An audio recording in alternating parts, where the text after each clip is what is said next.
প্রিয় দর্শক, আসসালামু আলাইকুম। দর্শক, আপনাদের প্রীতীয় শুভেচ্ছা জানিয়ে শুরু করছি আমাদের আজকের প্রতিবেদন। তো দর্শক, দেখতেই পাচ্ছেন আমাদের সামনে এক আপু দাঁড়িয়ে আছে। তো আমরা তার জীবনের গল্পটা শুনবো। তো জানবো আপু কেন আমাদের ইউটিউবের মাঝে আসলেন, তিনি কি বলতে চান। আপু আসসালামু আলাইকুম। ওয়ালাইকুম আসসালাম। আপু কেমন আছেন?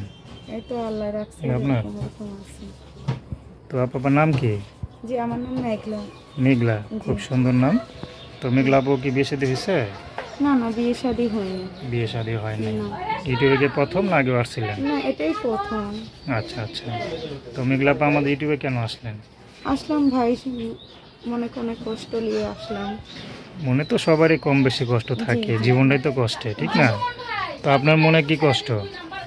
আমার মনে কষ্ট, আমার যখন আমাদের বয়স এই 10 বছর থাকে তখন আমার বাবা বিয়ে করে ভারত চলে গেছে।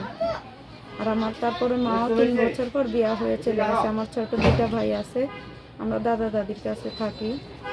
মানে বুড়া হয়ে গেছে তো দাদা দাদি, সেরকম সামর্থ্য নাই।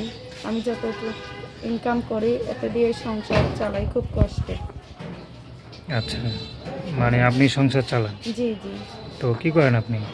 আমি ওই পার্লারে কাজ করি। পার্লারের কাজ শিখেন না করতেছেন? ওই করতেছি। পারেন, সব কাজ পারেন? হ্যাঁ জি জি। তো বিয়ে শাদী করার ইচ্ছা নাই? অবশ্যই আছে, মেয়ে হয়ে জন্মাইছি, বিয়ে তো করাই লাগবে একদিন। আচ্ছা, তো মাশাআল্লাহ, আপনি তো জোড়া বুড়ো। তো যেখানে বিয়ে হবে আশা করি স্বামী অনেক আদর করবে। এটা কথা আছে না, জোড়া বুড়ো মেয়েদের স্বামী আদর করে নাকি? এটা জানেন তো? জি জানি। আচ্ছা, কখনো প্রেম টেম করেন নাই? না, প্রেম করার সময় পাইনি। কেন সময় পান নাই? আমি তো আমার সংসারে নিয়েই ব্যস্ত ভাইয়া, যে আমার ছোট 2টা ভাই কিভাবে ভালো থাকবে, তার ভালোভাবে চলবে, এটা নিয়ে কাজ করতে করতেই আমার সময় মানে এত দূর। আচ্ছা, তো এখন ইউটিউব আসার উদ্দেশ্যটা কি, মেন উদ্দেশ্যটা কি? মেন উদ্দেশ্য যে ভালো একটা মানুষ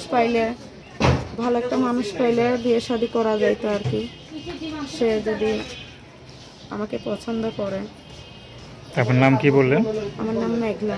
মেঘলা। তো দর্শক, আপনারা মেঘলা আবার কথা শুনলেন। তো তার নাম্বারটা তো 01325939211। আমি নাম্বারটা আবারও বলছি, 01325939211। তো দর্শক, প্রেম ভালোবাসা সাহায্য সহযোগিতা বিয়ে শাদী করে একান্ত আপনাদের ব্যক্তিগত ব্যাপার।